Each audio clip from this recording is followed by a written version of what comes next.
ഈ മാസം 14-ാം തീയതി അധികാര പദവി ഒഴിയേണ്ടി വരുന്ന ചീഫ് ജസ്റ്റിസ് സഞ്ജീവ് ഖന്ന വിരമിക്കലിന് മുമ്പ് തന്നെ ആ സുവർണ പ്രഖ്യാപനം നടത്തുകയാണ്.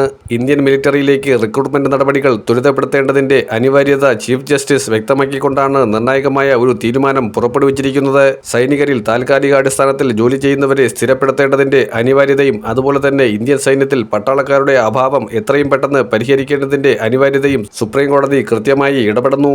സുപ്രീം കോടതിയുടെ ചില തീരുമാനങ്ങളെ ചോദ്യം ചെയ്തുകൊണ്ട് പാർലമെന്റ് രംഗത്ത് വന്നു. രാജ്യസഭയുടെ അധ്യക്ഷനായ ഉപരാഷ്ട്രപതി ജഗദീപ് ധൻഖറാണ് ഇത്തരത്തിൽ ചോദ്യവുമായി വന്നത്.